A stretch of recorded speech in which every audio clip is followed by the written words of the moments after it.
Imaginez une architecture qui façonne notre monde. Une architecture invisible, qui n'est pas faite de briques et de béton, mais d'algorithmes et de données. C'est l'architecture du contrôle. Et aujourd'hui, on va en explorer les plans.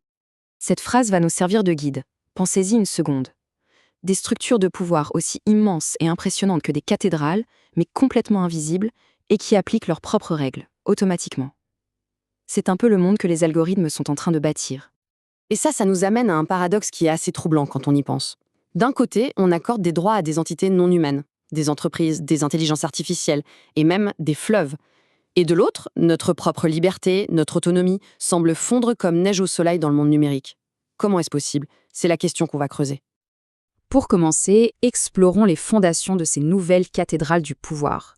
De quoi sont-elles faites au juste? Voilà, on est en plein cœur du problème. D'un côté, la loi reconnaît une personnalité juridique à des choses comme des fleuves ou des IA, et de l'autre, notre vie en ligne est régie par des conditions d'utilisation interminables qu'on ne lit jamais et une surveillance de tous les instants. C'est un déséquilibre fondamental qui s'est installé. Alors, comment ce contrôle s'organise-t-il concrètement? Il y a 3 mécanismes principaux qui, une fois assemblés, forment cette fameuse architecture. Le premier mécanisme, on l'appelle l'accomplissement inversé. Le nom a l'air compliqué, mais l'idée est toute simple. Alors que des choses non humaines gagnent des droits et des protections, nous, les humains, on est de plus en plus vus comme une simple ressource, une sorte de gisement de données à exploiter. Regardez ce contraste, c'est saisissant. À gauche, on a un fleuve en Nouvelle-Zélande qui a des tuteurs légaux, des gardiens pour défendre ses intérêts au tribunal. À droite, on a un utilisateur lambda qui, lui, est juste soumis à un contrat qui ne peut absolument pas négocier et qui peut se faire bannir du jour au lendemain sans aucune forme de procès. Le monde à l'envers. Le deuxième mécanisme, c'est ce que les juristes appellent le fossé d'exécution. En gros, c'est l'écart gigantesque qu'il y a entre les droits qu'on a sur le papier, dans la loi, et leur application réelle sur le terrain. On a plein de lois pour nous protéger, mais dans les faits, elles sont si peu appliquées que ces droits deviennent presque illusoires. Et ce fossé, il a des conséquences bien réelles. Prenez le vol de salaire aux États-Unis. Ce chiffre est juste ahurissant. Près de 99% des sommes volées aux travailleurs ne sont jamais récupérées. Ça montre bien qu'un droit, même le plus fondamental, comme celui d'être payé pour son travail, ne vaut plus grand-chose si personne n'est là pour le faire respecter.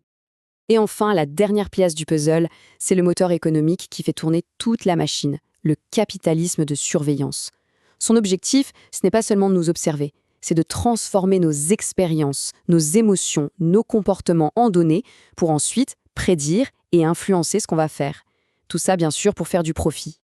Bon, maintenant qu'on a les plans, voyons à quoi ressemble la vie au quotidien à l'intérieur de cette citadelle numérique. Quand on assemble tous ces mécanismes, on se retrouve enfermé dans ce que certains appellent le servage numérique. Le mot peut paraître fort, c'est vrai, mais la comparaison avec le système féodal est étonnamment juste pour décrire notre dépendance aux grandes plateformes. Ce tableau, il résume tout parfaitement. Les géants de la tech sont les nouveaux seigneurs. Leur plateforme, c'est leur domaine, leur terre. Et nous, les utilisateurs, on est les serfs des temps modernes.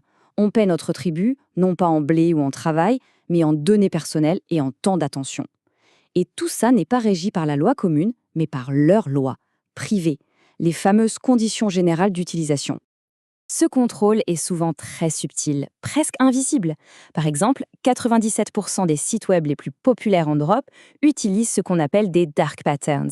Vous savez, c'est ce gros bouton vert tout accepté, très tentant, et le petit lien gris refusé, presque caché, conçu exprès pour nous décourager de protéger nos données. Et tenez-vous bien, il faudrait 76 jours de travail par an pour lire toutes les politiques de confidentialité qu'on accepte sans réfléchir, soit plus de 3 mois de travail à temps plein. C'est juste impossible. Ça crée une sorte de fatigue du consentement, un sentiment d'impuissance qui nous pousse à nous dire à quoi bon et à tout accepter. Bon, le constat est un peu sombre, c'est vrai, mais cette réalité, ce n'est pas une fatalité. La toute première étape pour changer une architecture, c'est de la rendre visible, de l'éclairer. Le diagnostic est posé, maintenant la solution commence par ce qu'on pourrait appeler un rééclairage. L'idée, c'est de forcer ces boîtes noires algorithmiques à s'ouvrir pour qu'on puisse à nouveau comprendre comment elles fonctionnent et ce qu'elles nous font faire. La bonne nouvelle, c'est que la riposte s'organise déjà, et sur plusieurs fronts en même temps. Sur le plan juridique, avec des lois plus protectrices, sur le plan économique, avec des alternatives aux géants de la tech, sur le plan technique, en exigeant des algorithmes transparents, et enfin sur le plan social, en créant des technologies qui sont au service de l'humain et pas l'inverse.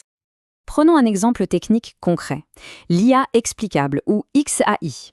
C'est une approche qui veut forcer ces nouvelles cathédrales à nous rendre des comptes.